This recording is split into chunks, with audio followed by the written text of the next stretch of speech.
ഭദ്രന്റെ കുഞ്ഞിപ്പെണ്ണ്. രചന മഞ്ജു മുരളി. അവതരണം Salim Karulayi. Editing SN creations. വീടിൻ്റെ അകത്തേക്ക് കയറിയ പൊന്നു ഞെട്ടി. നിത്യയുടെ കണ്ണു പിടർന്നു അവൾ ചുറ്റും നോക്കി. ഇതൊക്കെ ഇങ്ങനെ ആക്കിയത് ആരാ? പൊന്നു ചോദിച്ചു. അത് ഭദ്രനല്ലത് ആരാ? ആദ്യ ചിരിയോടെ പറഞ്ഞതും എല്ലാവരും ഭദ്രൻ നോക്കി. വല്ല പണിക്കാരെ വെച്ച് ചെയ്യിപ്പിച്ച് കാണും. നിത്യ പൂജിച്ചു കൊണ്ട് പറഞ്ഞു. എടീ നീന്നെ ഞാൻ. ഭദ്രൻ നിത്യയുടെ നേരെ ചെല്ലാനെന്നതും അജി അവനെ പിടിച്ചു. നിത്യ ആദ്യയുടെ പിന്നിൽ ഒളിച്ചു. ദേ നിത്യ, വെറുതെ ഭദ്രനെ ചോറിയാൻ നിൽക്കല്ലേ? നന്ദു പറഞ്ഞത് കേട്ട് നിത്യ ചിരിച്ചു. പൊന്നു, നിന്റെ ഡ്രസ്സൊക്കെ ഹോസ്റ്റലല്ലേ? നീ ഇങ്ങോട്ട് വന്നേക്ക്, ഇവിടെ നിന്ന് കോളേജിൽ പോവാം. ഡ്രസ്സൊക്കെ ഞാൻ എടുത്തിട്ട് വരാം, മോളിരിക്കേ, ഭദ്രൻ പറഞ്ഞു. ഹലോ കുടുംബശ്രീ, വല്ലതും ഉണ്ടാ കഴിക്കാൻ? രാവിലെ ഒന്നും കഴിച്ചില്ല, അമ്മച്ചി പറഞ്ഞതാ കഴിച്ചിട്ട് പൊക്കോളാൻ. അജി വയറി കൈ വെച്ചുകൊണ്ട് പറഞ്ഞു. അമ്മയോട് പറഞ്ഞോ കാര്യങ്ങൾ? നന്ദു ചോദിച്ചു. ആ പറഞ്ഞു, പിന്നെ പറയണ്ടായെന്ന് തോന്നി, അജി പറഞ്ഞു. അതെന്താടാ? ആദ്യ ചോദിച്ചു. പിന്നെ തുടങ്ങിയില്ലേ എൻ്റെ കല്യാണം എന്നും പറഞ്ഞുകൊണ്ട് നടപ്പ്. ആജി പറഞ്ഞു നിർത്തി. അത് കേട്ട് എല്ലാവരും ചിരിച്ചു. അത് ശരിയല്ലേ, ആ ചേട്ടന് കല്യാണം ഒന്നും വേണ്ടേ? ഇങ്ങനെ പോലീസായി നടന്നാൽ മതിയോ? നീത്യ ചോദിച്ചു. ഇപ്പം വേണ്ട, ഇപ്പം ഫുഡ് എവിടെ? നമ്മുടെ ഫുഡേ. എല്ലാവരും കൈ കഴുകിയിരിക്ക്. നിത്യേ നീ ഇങ്ങ് വന്നേ. നന്ദു നിത്യയും വിളിച്ചുകൊണ്ട് അടുക്കളയിലേക്ക് പോയി. എന്താടി? പൊന്നു അടുക്കളയിലെ സ്ലാബിൽ കയറിയിരുന്നു കൊണ്ട് ചോദിച്ചു. നന്ദു നിത്യയെ ഒന്ന് സൂക്ഷിച്ചു നോക്കി. അപ്പോഴാണ് അവളുടെ കവളിലെ പാട് നന്ദു കണ്ടത്. ഇതെന്താ നിത്യേ? നിത്യയുടെ കവളിൽ കൈവച്ചുകൊണ്ട് നന്ദു ചോദിച്ചു. ഓ അതോ, ഡാഡി ഒന്ന് സ്നേഹത്തോടെ താലോടിയതാ, നിത്യ പറഞ്ഞു. തനിക്ക് വേണ്ടി നിത്യക്ക് അടി കിട്ടിയതെന്ന് ഓർത്ത് നന്ദുവിൻ്റെ കണ്ണു നിറഞ്ഞു. ഞാൻ കാരണല്ലേ? നന്ദു ചോദിച്ചു. അതിന് നിത്യ ചിരിച്ചുകൊണ്ട് സ്ലാബിൽ നിന്ന് ചാടി ഇറങ്ങിയിട്ട് പറഞ്ഞു. നന്ദു, നീ കാരണമൊന്നും അല്ല. ഇനിയിപ്പോൾ ഇതിൻ്റെ പേരിൽ അത്ര സങ്കടമാണെങ്കിൽ ഞാനത് തരാം. കൈ തുടച്ചുകൊണ്ട് നിത്യ പറയുന്നത് കേട്ട് നന്ദു ചിരിച്ചു. അവളുടെ ചിരി കണ്ടപ്പോൾ നിത്യക്ക് സമാധാനമായി. നന്ദുവിനെ കെട്ടിപ്പിടിച്ചു. നന്ദ ചപ്പാത്തിയുടെ പാത്രവും കറിയുടെ പാത്രവും എടുത്തു. നിത്യ പ്ലേറ്റും ഗ്ലാസും എടുത്ത് ടേബിളിലേക്ക് ചെന്നു. അപ്പോഴേക്കും എല്ലാവരും കഴിക്കാനിരുന്നിരുന്നു. എല്ലാവർക്കും നന്ദു വിളമ്പി കൊടുത്തു. എല്ലാവരും ചെറിയ ചിരിയോടെ ഭക്ഷണം കഴിച്ചു. ഭക്ഷണം കഴിച്ചു കഴിഞ്ഞ് എല്ലാവരും സോഫയിലിരുന്നു. അജിയും ഭദ്രനും ആദിയും ഒരുമിച്ചിരുന്നു. നിത്യയും പൊന്നുവും നന്ദുവും ഒരുമിച്ചിരുന്നു. നന്ദുമോളെ, അമ്മയെ കാണാൻ തോന്നില്ലേ? ഭദ്രനാണ് ചോദിച്ചത്. അമ്മ ഇങ്ങോട്ട് വരും, അച്ഛൻ കൊണ്ടുവരും. 2 ദിവസത്തിനുള്ളിൽ അമ്മ വന്നിരിക്കും, നന്ദു പറഞ്ഞു. നന്ദു, എനിക്ക് വെള്ളം വേണം, നിത്യ പറഞ്ഞു. പോയെടുത്ത് കുടിക്കടി. ഭദ്രൻ പറഞ്ഞത് കേട്ട് നന്ദു എഴുന്നേറ്റു. അവൾ ചിരിയോടെ പറഞ്ഞു. എല്ലാവർക്കും ജ്യൂസ് കുടിക്കാം, ദേ വരുന്നേ. നന്ദു അടുക്കളയിലേക്ക് നടന്നു. അത് കണ്ട് ആദ്യം നൈസായിട്ട് എഴുന്നേറ്റു. എവിടെ പോണളിയാ? ആദ്യം ചോദിച്ചു. അതിന് ആദ്യം ഒന്ന് ചിരിച്ചു. അത് പിന്നെ നന്ദുവിനെ സഹായിക്കാൻ, ആദ്യം പറഞ്ഞു. അതിനെല്ലാവരും നാക്കി ചിരിച്ചു. ഒന്നിവിടെ ഇരിക്കാതേട്ടാ, ഒരു കാര്യം പറയാനുണ്ട്, നിത്യ പറഞ്ഞത് കേട്ട് ആദ്യം അവിടെ തന്നെ ഇരുന്നു. നാളെ നന്ദുവിൻ്റെ പിറന്നാളാണ്. ഈ ടെൻഷൻ കാരണം അവളത് മറന്ന് കാണും. ഒരു സർപ്രൈസ് കൊടുത്താലോ? നിത്യ പറഞ്ഞത് കേട്ട് എല്ലാവരുടെയും മുഖം വിടുന്നു. നിന്റെ ഈ അടക്കബോധ തലയിൽ ഇത്രയും ബുദ്ധി ഉണ്ടായിരുന്നല്ലേ? അറിഞ്ഞില്ല, ആരും പറഞ്ഞുമില്ല. ആദ്യം ട്രോൾ മൂഡ് ഓണാക്കി. പോലീസാണെന്നൊന്നും നോക്കില്ല, ഓരോ ചവിട്ടങ്ങ് വെച്ച് തരും. നിത്യ ഫുള്ള് കലിപ്പില്. നിത്യമോട് ബാക്കി പറയേ, ആദ്യം പറഞ്ഞു. എല്ലാവരും ബാക്കി അറിയാനുള്ളതിൽ ഇരിക്കുവാണ്. ഇന്ന് രാത്രി 11:50 ആകുമ്പോൾ തന്നെ അവൾ ഞെട്ടണം. നാളെ രാവിലെ നന്ദുവിൻ്റെ അച്ഛനെയും അമ്മയെയും കാണണം, അവരിവിടെ വരണം, നിത്യ പറഞ്ഞു. അതല്ല ശരി, ഇവിടെ ഒരുക്കുമ്പോൾ നന്ദു അറിയില്ലേ? പൊന്നു പറഞ്ഞത് കേട്ട് അതേ നൃത്തത്തിൽ എല്ലാവരും തലയാട്ടി. അതിനൊരു ഐഡിയ ഉണ്ട്, നന്ദുവിനെയും ആദിയും എവിടെയെങ്കിലും പറഞ്ഞു വിടാം, എന്നിട്ട് സെറ്റ് ചെയ്യാം. ആജിയാണെന്ന് പറഞ്ഞത്. കേരള പോലീസ് സുമ്മാവാ, ആദ്യം പറഞ്ഞു. അപ്പോൾ ഭദ്രനൊന്നും മിണ്ടിയില്ല. ഭദ്ര, നിന്റെ അഭിപ്രായം എന്താ? ആദ്യം ചോദിച്ചു. എല്ലാം സെറ്റ്, ഭദ്രൻ പറഞ്ഞു. അതിനെല്ലാവരും ചിരിച്ചു. എല്ലാവരും നന്ദയ്ക്ക് വേണ്ടിയുള്ള പിറന്നാൾ സമ്മാനം ഒരുക്കാൻ തീരുമാനിച്ചു. ഇനിയും കൂടി ജീവിതത്തിൽ നല്ല നാളുകൾക്ക് തുടങ്ങുമെന്ന പോലെ. അല്പസമയത്തിന് ശേഷം നന്ദു ജ്യൂസുമായി വന്ന് എല്ലാവർക്കും കൊടുത്തു. ഓരോന്നും പറഞ്ഞ് അവർ ജ്യൂസ് കുടിച്ചു. അതിനിടയിൽ ഭദ്രൻ ആദിയോട് കണ്ണുകൊണ്ട് രാഗ്യം കാണിച്ചു. മറ്റുള്ളവരുടെ മുഖത്ത് അതേ ഭാവം തന്നെയായിരുന്നു. ആദ്യക്ക് നന്ദുവിനോട് കള്ളം പറയാൻ ബുദ്ധിമുട്ട് തോന്നി. എങ്കിലും പിന്നീട് അവൾക്ക് സന്തോഷമാവുമല്ലോ ഓർത്ത് അവൻ നന്ദുവിൻ്റെ മുഖത്തേക്ക് നോക്കി. ശ്രീമോളെ, നമുക്കൊന്ന് പുറത്തു പോയാലോ? ആദ്യം ചോദിച്ചത് കേട്ട് ശ്രീ ആദിയെ നോക്കി. ഞാനുണ്ട്, നിത്യ ഒന്നും അറിയാത്ത പോലെ പറഞ്ഞു. അതവളുടെ അഭിനയമാണെന്ന് നന്ദുവിനൊരിക്കൽ വേറെ ആർക്കും മനസ്സിലായില്ല. പിന്നെ അവര് കല്യാണം കഴിഞ്ഞ് പുറത്തേക്ക് പോകുമ്പോൾ നീ എന്തിനാണ് ഈ പോണെ കുരുട്ടടക്കെ? കിട്ടിയ ചാൻസ് ഭദ്രൻ മുതലാക്കി. നിത്യ ഒന്നും മിണ്ടിയില്ല. കാരണം അവൾ ഭദ്രന്റെ മനസ്സിൽ ചീത്ത പറഞ്ഞുകൊണ്ടേയിരുന്നു. എങ്കിലും അവൻ തന്നോട് മിണ്ടുന്നുണ്ടല്ലോ എന്നത് അവളിൽ സന്തോഷമുള്ള കാര്യമായിരുന്നു. നിങ്ങൾ പോയിട്ട് വാ, നിത്യ വെറുതെ ഓരോന്ന് പറയണതാ. ആജി അത് പറഞ്ഞു. അതെന്നെ, വേഗം വാനെ, ബീച്ചിലൊന്നും പോവാൻ നിൽക്കണ്ട, കരിഞ്ഞു പോവും, അമ്മാതിരി വെയിലാണേ. പൊന്നുവാണത് പറഞ്ഞത്. എന്താണെന്ന് നീയൊന്നും പറയാത്തേ? ആദ്യം ചോദിച്ചു. അത് ഞാൻ സാരി എടുക്കണ ചുരിദാറുണ്ടെന്ന് ആലോചിച്ചതാ, നന്ദ ചിരിച്ചുകൊണ്ട് പറഞ്ഞു. ഓ, ഹൗസ് കത്തുമ്പോൾ തന്നെ വേണം സ്റ്റീക്ക് വരാൻ. നിത്യയുടെ ഡയലോഗ്. മോളെ നിത്യേ, എന്ത് പറ്റി? വയ്യ നിനക്ക്? ഒരു ചേർച്ചില്ലാത്ത കാര്യമാണല്ലോ ഇപ്പം ഈ പറഞ്ഞത്. ആദ്യം നിത്യയുടെ തലയിൽ തലോടിക്കൊണ്ട് പറഞ്ഞു. ഏട്ടത്തി പോയി ഡ്രസ്സ് മാറിയിട്ട് പോവാം. പൊന്നു ഇതൊരു നടക്ക് പോവില്ലെന്ന് മനസ്സിലായതും പറഞ്ഞു. അങ്ങനെ നന്ദു എന്നിട്ട് ഡ്രസ്സ് മാറാൻ പോയി. കൂടെ പോവാനെന്ന് ആദ്യം അവരെല്ലാവരും പിടിച്ചിരുത്തി. പിന്നെ നല്ലൊരു കാര്യത്തിനായതുകൊണ്ട് ഒന്നും മിണ്ടിയില്ല. അങ്ങനെ നന്ദു ഡ്രസ്സ് മാറി വന്നു. അത് കണ്ട് ആദ്യം എഴുന്നേറ്റു. എല്ലാവരും അവരെ നോക്കി ചിരിച്ചു.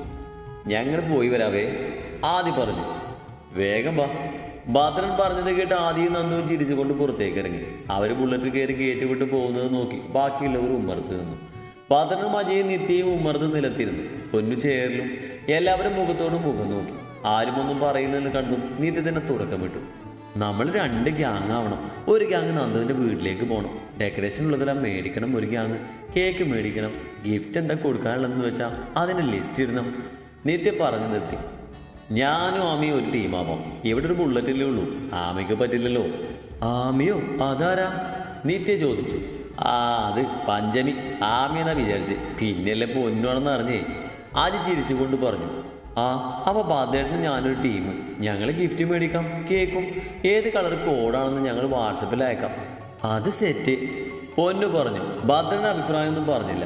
അവരിതൊന്നും ശീലമില്ല എന്നും അവൻ്റെ ഗിഫ്റ്റ് സർപ്രൈസ് എന്നൊക്കെ പറയുന്നത് അവനെ സംബന്ധിച്ചിടത്തോളം ആദിയും പൊന്നുവും നിത്യയും ഈ പാജിയും നന്ദയുമാണ്. ഭദ്രേട്ടാ വാ. നിത്യ വിളിച്ചതും ഭദ്രൻ എഴുന്നേറ്റു. പൊന്നുവും അജിയും ഭദ്രനും നിത്യയും ബുള്ളറ്റിൽ പോകണമെന്ന് നോക്കിയിരുന്നു. അജി എഴുന്നേറ്റ് കൊണ്ട് പൊന്നുവിനെ നോക്കി. അവൾ അജിയെയും. ആദ്യം നമുക്ക് മാമൻ്റെ വീട്ടിൽ പോയി കാര്യം പറയാം, വാ, ആജി പറഞ്ഞു. നിത്യ മൂളിക്കൊണ്ട് എഴുന്നേറ്റു. വാതിൽ പൂട്ടിക്കൊണ്ട് രണ്ടുപേരും അജിയുടെ ജീപ്പിലേക്ക് കയറി. പൊന്നുവിൻ്റെ തലയ്ക്ക് പ്രശ്നമായതുകൊണ്ട് തന്നെ പതുക്കെയാണ് വണ്ടി ഓടിച്ചത്. 1.5 മണിക്കൂറിനുള്ളിൽ അവർ നന്ദുവിൻ്റെ വീടിന് മുന്നിലെത്തി. പൊന്നു അജിയെ നോക്കി. അജി പൊന്നുവിനെ നോക്കി ചിരിച്ച ശേഷം അവൻ വണ്ടി വീടിൻ്റെ മുറ്റത്തേക്ക് കയറ്റി നിർത്തി. വണ്ടിയിൽ നിന്നും അജി ഇറങ്ങി. അവൻ്റെ കൂടെ പൊന്നുവും ഇറങ്ങി. അജി കോളിമ്പലടിച്ച് പൊന്നുവിനെ നോക്കി ചിരിച്ചു. അല്പസമയത്തിന് ശേഷം ഹരിത വാതിൽ തുറന്നു. മുന്നിൽ നിൽക്കുന്ന അജിയെ കണ്ട് അവരൊന്ന് ചിരിച്ചു. പൊന്നുവിനെ ഹരിത സംശയത്തോടെ നോക്കി. എന്താ അമ്മായി, അകത്തേക്ക് വിളിക്കണില്ലേ? അജി ചോദിച്ചു. ഓ, നിന്നെയൊക്കെ വിളിച്ചിട്ട് വേണോ ഇങ്ങോട്ട് കയറ്റാൻ? കയറി വാടാ, ഹരിത വിളിച്ചു. അജിയും പൊന്നുവും ചിരിച്ചുകൊണ്ട് അകത്തേക്ക് കയറി. അവർ ഹാളിലെത്തി. പൊന്നും ചുറ്റും നോക്കി. ഹാളിൻ്റെ ഒരു സൈഡിൽ നിറയെ നന്ദുവിൻ്റെയും നിത്യയുടെയും ഫോട്ടോസായിരുന്നു. ഇരിക്ക്, അമ്മായി വലത് കുടിക്കാനെടുക്കാം, ഹരിത പറഞ്ഞുകൊണ്ട് അടുക്കളയിലേക്ക് പോയി. വേണ്ടമ്മായി, മാമനെവിടെ? അജിയും പൊന്നുവും ഇരുന്നു കൊണ്ട് ചോദിച്ചു. പുറത്ത് പോയിരിക്ക, ഇപ്പം വരും. അല്ല, ഇതാരാ ഈ കുട്ടി? ഹരിത പൊന്നുവിനെ നോക്കി ചോദിച്ചു. ഇത് പഞ്ചമി, ഇവള് നന്ദുനും നാത്തൂനായിട്ട് വരും, ആജി പറഞ്ഞു. ഹരിത ഒന്ന് ഞെട്ടി പൊന്നുവിനെ നോക്കി. പൊന്നു ചിരിച്ചുകൊണ്ട് പറഞ്ഞു. നന്ദേടത്തി വിട്ടിട്ടൊന്നുമല്ല വന്നത്. പ്രസവിച്ച അമ്മക്ക് അറിയാലോ ഇന്നത്തെ ദിവസം നന്ദേടയുടെ ജീവിതത്തിലുള്ള പ്രാധാന്യം. ഈ സൗകര്യങ്ങളൊക്കെ കണ്ടപ്പോൾ മനസ്സിലായി നന്ദേടത്തി എങ്ങനെയാണ് ജീവിച്ചതെന്ന്. അവിടെയും ഇതുപോലെ ഒരു കുറവും ഉണ്ടാവില്ല. 2 കുറവുകൾ അയച്ച്.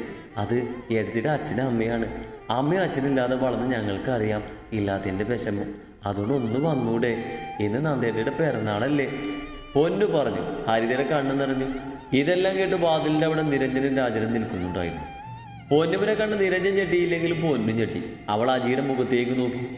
ഇതാണ് നിത്യയുടെ ഏട്ടൻ നിരഞ്ജൻ, അതായത് നന്ദുവിനെ കേട്ടാനിരുന്ന പയ്യൻ. അജി പൊന്നുവിനെ കേൾക്കാൻ പാകത്തിൽ പറഞ്ഞു. മോള് പറഞ്ഞതൊക്കെ എനിക്ക് മനസ്സിലായി രാജേട്ടാ, നമുക്ക് ഇന്ന് നമ്മളുടെ മോളെ കാണാൻ പോവാം, ഹരിത ചിരിയോടെ പറഞ്ഞു.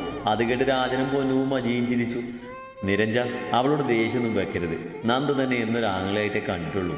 എന്നെയും അവൾ സ്നേഹിച്ചതും കൂടെ ജീവിക്കണമെന്ന് ആഗ്രഹിച്ചതും ആദ്യയുടെ കൂടിയാണ്. തൻ്റെ അച്ഛനോട് പറയണം, പെങ്ങളുടെ മകളാണെന്ന് പരിഗണന വേണ്ട. ആ പ്രായത്തിലുള്ളൊരു മകൾ, അനിയത്തി നിങ്ങൾക്കുണ്ടെന്നുള്ള ചിന്ത കൊണ്ട് അവരെ ജീവിക്കാൻ അനുവദിക്കുമെന്ന് അജി പറഞ്ഞു നിർത്തി. ഞാൻ ചെയ്തത് തെറ്റ് തന്നെയാണ്. അച്ഛൻ പറഞ്ഞപ്പോൾ ഒന്നും ആലോചിച്ചില്ല. നന്ദു ചെയ്തതിൽ എനിക്ക് അവളോട് ദേഷ്യമില്ല. ഇന്ന് ഞാനും വരുന്നുണ്ട്. എൻ്റെ പെങ്ങൾ നിത്യം നന്ദുവിൻ്റെ ഒപ്പാണെന്ന് എനിക്കറിയാം. നിരഞ്ജൻ ചിരിയോടെ പറഞ്ഞത് കേട്ട് എല്ലാവരും സന്തോഷത്തോടെ നിരഞ്ജനെ നോക്കി. ഇന്ന് രാത്രി 11:45 വരണം. ഒരു സർപ്രൈസ്. നീത്ത് നിങ്ങളുടെ ഒപ്പമെന്ന് പറയണം. നമുക്ക് പോവാ ചേട്ടാ, തലവേദനിക്കുന്നു. അജിയുടെ കയ്യിൽ ചുറ്റിപ്പിടിച്ചുകൊണ്ട് പൊന്നു പറഞ്ഞു. ഹരിതയ്ക്ക് രാജനും നിരഞ്ജനും ആ പെരുമാറ്റിലെന്തോ തോന്നിയെങ്കിലും അവരൊന്നും മിണ്ടിയില്ല. എങ്കിലും അജിയുടെ ഉള്ള സന്തോഷം കൊണ്ട് വിങ്ങി. മാമ, അമ്മായി, ഞാൻ പോവാം. അപ്പോൾ പറഞ്ഞ പോലെ. അജി പറഞ്ഞ് എല്ലാവരെയും നോക്കി ചിരിച്ചു. പൊന്നുവും അജിയും പുറത്തേക്ക് ഇറങ്ങി. എല്ലാവരുടെയും ഉള്ളും സന്തോഷം കൊണ്ട് വീങ്ങി. ഇനിയുള്ള നല്ല നാളുകളുടെ തുടക്കമായിരുന്നത്. നിത്യയും ഭദ്രനും കൂടെ ശിവനാഥ് എന്ന ഷോപ്പിംഗ് കോംപ്ലക്സിന് മുന്നിലെത്തി. എത്തിയപാട് നിത്യ ബുള്ളറ്റിൽ നിന്ന് ചാടി ഇറങ്ങി. എൻ്റെ അമ്മോ, ശിവനാഥ് ഷോപ്പിംഗ് മാള്! ഇത്രയും വലിയ ഷോപ്പിംഗ് മാൾ ഈ കേരളത്തിൽ വേറെ ഇല്ല, നിത്യ പറഞ്ഞു. മതി, എന്താന്ന് വെച്ചാൽ മേടിച്ചിട്ട് വേഗം പാ. അപ്പൊ ഭദ്രേട്ടൻ വരുന്നില്ലേ? നിത്യ ചോദിച്ചു. ആ വരുന്നുണ്ട്, നീ നടക്ക്, ഭദ്രൻ പറഞ്ഞുകൊണ്ട് മുന്നോട്ട് നടന്നു. നിത്യ ഭദ്രനോടൊപ്പം തുള്ളിച്ചാടി നടന്നു. അവളുടെ സംസാരവും നടത്തും ചിരിയും ഭദ്രനിൽ അടക്കി വെച്ച് പ്രണയം പൂത്തു വരാൻ തുടങ്ങി. അവളുടെ സാമീപ്യം നിൽക്കുമ്പോൾ വല്ലാതെ മത്ത് പിടിക്കുന്ന മുല്ലപ്പൂവിൻ്റെ ഗന്ധം അവൻ അനുഭവപ്പെടുന്നുണ്ടായിരുന്നു. ഞാൻ മേടിച്ചിട്ട് വരാം, ഭദ്രൻ്റെ കയ്യിൽ പൈസ ഉണ്ടോ? നിത്യ ചോദിച്ചു. ഇല്ല, സാധനങ്ങളെല്ലാം മേടിച്ചിട്ട് നിന്നെ അവിടെ കൊടുത്തിട്ട് പോകും. നിന്റെ തന്ത ഹരിദാസ് വന്ന് പൈസ കൊടുത്തോളും. ഓ, നിനക്ക് എന്താ നിത്യ, ദിവസം ഇങ്ങയുടെ കയ്യിൽ നിന്ന് തന്തയ്ക്ക് വിളി കേട്ടില്ലേ? നിനക്ക് ഉറക്കം വരില്ലേ? ഭദ്രനെ നോക്കി സ്വയം പറഞ്ഞുകൊണ്ട് നിത്യ സാധനങ്ങൾ മേടിക്കാൻ നടന്നു. അവൾ പിറുപിറുത്തുകൊണ്ട് പോകുന്നത് ഒരു ചെറിയ പുഞ്ചിരിയോടെ ഭദ്രൻ നോക്കി നിന്നു. കുഞ്ഞിപ്പെണ്ണ് പുഞ്ചിരിയോടെ അതിലൊരു പ്രണയത്തോടെ ഭദ്രന്റെ ചുണ്ടുകൾ മന്ത്രിച്ചു. നിത്യ പോയി അലങ്കരിക്കാനുള്ളതൊക്കെ മേടിക്കാൻ നിന്നു. ഭദ്രൻ അവിടെയുള്ള ചെയറിലിരുന്ന് ഫോണും നോക്കി. അപ്പോൾ പൊന്നുവിൻ്റെ മെസ്സേജ് വന്നിരുന്നു. മെസ്സേജ് വായിച്ച ഭദ്രന് സന്തോഷം തോന്നിയെങ്കിലും ഹരിദാസിന്റെ സ്വഭാവമാണോ നിരഞ്ജനെന്ന് സംശയമുണ്ടായിരുന്നു. അരമണിക്കൂർ കഴിഞ്ഞപ്പോൾ നിത്യ വന്നു. അവൾ ഭദ്രൻ്റെ അടുത്ത് ചെന്ന് നിന്നുകൊണ്ട് പറഞ്ഞു. അതെ, എല്ലാം പാക്ക് ചെയ്യാൻ കൊടുത്തു, ബില്ലടിച്ചിട്ട് പോവാം. നിത്യ പറഞ്ഞു. ബില്ലൊക്കെ അടിച്ചു, പൊന്നുവിൻ്റെ മെസ്സേജ് വന്നിരുന്നു, നീ ഒന്ന് വായിച്ചു നോക്ക്. ഭദ്രൻ അതും പറഞ്ഞ് ഫോൺ നിത്യയ്ക്ക് നേരെ കൊടുത്തു. നിത്യ അത് വായിക്കാൻ തുടങ്ങി. ഓരോ വരികളും വായിക്കുമ്പോൾ അവളുടെ കണ്ണുകൾ വിടർന്നുകൊണ്ടിരുന്നു. ചുണ്ടിൽ പുഞ്ചിരി വിടർന്നു. വായിച്ചു തീർന്നതും ചിരിയോടെ നിത്യ ഫോണും ഭദ്രന് കൊടുത്തുകൊണ്ട് പറഞ്ഞു. അതാണ് എൻ്റെ ഏട്ടൻ, പറഞ്ഞാൽ മനസ്സിലാവും. ഇത് ആദ്യമായിട്ട് ഒരു സർപ്രൈസായി, നിത്യ ചിരിയോടെ പറഞ്ഞു. ഇനി അവന് നിന്റെ തന്തയുടെ സ്വഭാവമാണ് എന്തോ? ഭദ്രൻ നിത്യ ഒന്ന് ചോദിച്ചു. ഓ, തുടങ്ങി. അതെ, എൻ്റെ ഏട്ടൻ പാവാണ്, വാ പോവാം. നിത്യ മുന്നോട്ട് നടന്നു. അങ്ങനെ വാങ്ങിയ എല്ലാ സാധനങ്ങളുമായി നിത്യയും ഭദ്രന് ശിവനാഥ് വിട്ടിറങ്ങി. എന്നാൽ ഭദ്രനെ നിരീക്ഷിച്ചു വന്ന വിഷ്ണുവിന് സംശയമായി. അവൻ ബില്ല് കൊടുത്തിട്ടില്ല. അത് മാനേജർ കണ്ടിട്ടും ഒന്നും പറഞ്ഞില്ല.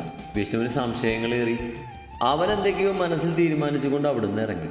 ആ തീരുമാനം അവൻ്റെ അവസാന തീരുമാനമായിരുന്നു. ആദിയും നന്ദുവും കൂടെ ആദ്യം പോയത് ബീച്ചിലേക്കായിരുന്നു. അധികം വെയിലില്ലാത്ത സ്ഥലത്ത് അവർ ബുള്ളറ്റ് നിർത്തി. അതിൻ്റെ അടുത്തായി നന്ദുവും ആദിയും ഇരുന്നു. ആദിയുടെ കയ്യിൽ ചുറ്റിപ്പിടിച്ച് അവൻ്റെ തോളിൽ നന്ദു തലചായ്ച്ചു. ആദ്യ ഒരു പുഞ്ചിരിയോടെ ഇരുന്നു. ശ്രീമോളെ, നമുക്ക് എത്ര പിള്ളേർ വേണം? ആദി ചോദിച്ചു. നമുക്ക് 2 പിള്ളേർ വേണം, നന്ദു ആദിയെ നോക്കിക്കൊണ്ട് പറഞ്ഞു. അത് മതിയോ? ഒരു 4-5 പിള്ളേരെങ്കിലും വേണ്ടേ? ആദി ചിരിച്ചുകൊണ്ട് ചോദിച്ചു. അയ്യടാ, 2 പിള്ളേർ, മൂത്തത് ആൺകുട്ടിയും ഇളയത് പെൺകുട്ടിയും, നന്ദു പറഞ്ഞു. അതെന്താ അങ്ങനെ? ആദ്യത്തെ പെങ്കൊച്ചാണെങ്കിലോ? ആദി ചോദിച്ചു. എന്നാൽ 2 മക്കൾ വേണം, നന്ദു വീണ്ടും പറഞ്ഞു. പിന്നെ ശ്രീമോളെ, നിനക്ക് ഒറ്റ മോളായി ജനിച്ചിട്ട് വിഷമം തോന്നിയില്ല? ആദി ചോദിച്ചു. ഇല്ല, കാരണം ഞാൻ ജനിച്ചത് ഒറ്റക്കാണെങ്കിലും ജനിച്ച നിമിഷം എൻ്റെ കൂടെ വേറെ വയലിൽ ജനിച്ച നിത്യയുണ്ടായിരുന്നു, നന്ദു പറഞ്ഞു നിർത്തി. ഓ അങ്ങനെ, അപ്പോൾ ജനിച്ചത് മുതലുള്ള കൂട്ടാണല്ലേ? അതെ. ആദ്യമായിട്ട് വീട്ടിൽ നിന്ന് പോരുമ്പോൾ അനിയനും അനിയത്തിയും ഉണ്ടായിരുന്നു. നന്ദു ചോദിച്ചത് കേട്ട് ആദ്യയുടെ മുഖത്തെ ചിരി മാഞ്ഞു. നന്ദുവിന് ചോദിക്കണ്ടായിരുന്നെന്ന് തോന്നി. ഞാൻ അവിടുന്ന് പോരുമ്പോൾ അമ്മക്കൊരു ചെറിയ കൈക്കുഞ്ഞുണ്ടായിരുന്നു, ഒരു ആൺകുട്ടി. നന്ദുവിനെ നോക്കി ചിരിയോട് ആദ്യം പറഞ്ഞു. ആദ്യയുടെ ചിരി കണ്ടതും നന്ദുവിന് ആശ്വാസമായി. അവളവനെ നോക്കി ഒന്ന് ചിരിച്ചു. എന്നാൽ അവൻ്റെ ചിരി കണ്ടതും നന്ദുവിന് എന്തോ പോലെയായി. വശമായി ചിരിച്ചുകൊണ്ട് ആദ്യം നന്ദുവിൻ്റെ മുഖത്തേക്ക് മുഖമടുപ്പിച്ചു.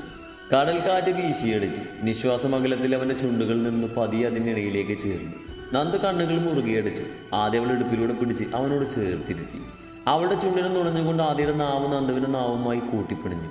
ആദ്യയുടെ സകല ഞരമ്പും വികസിച്ചുകൊണ്ടിരുന്നു. ഇരുവരും പരസ്പരം മറന്ന് ചുംബിച്ചുകൊണ്ടിരുന്നു. തീരത്തെ തണുത്ത കാറ്റ് അവർ തഴുകിയതും ആദ്യം ഒന്നുകൂടെ നന്ദുവിനെ അവനിലേക്ക് ചേർത്ത് നിർത്തി. അവളുടെ മാറ ആദ്യയുടെ നെഞ്ചിലമർന്നു. ശ്വാസം അവളുടെ ഇടയിലേക്ക് കടന്നു വന്നതും ആദ്യം നന്ദുവിനെ മോചിപ്പിച്ചു. ഒരു ചിരിയോടെ നന്ദു ആദ്യം ഇറുകെ കെട്ടിപ്പിടിച്ചു. അവൻ തിരികെയും. ഇതേ സമയം ജീപ്പിൽ പോയിക്കൊണ്ടിരിക്കുവാണ് അജിയും പൊന്നും. ആമി, തല വേദനിക്കുന്നുണ്ടോടാ? ആജി ചോദിച്ചു. ചെറുതായി.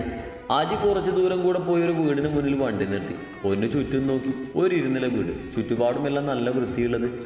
ഇതെന്താ ഇവിടെ വണ്ടി നിർത്തിയേ? വണ്ടിയിൽ നിന്നിറങ്ങി പൊന്നു ചോദിച്ചു. ഇതാണ് ഈ കമ്മീഷണർ രാജൻ വർഗീസിന്റെ വീട്, ആജി മീശ പിരിച്ചുകൊണ്ട് പറഞ്ഞു.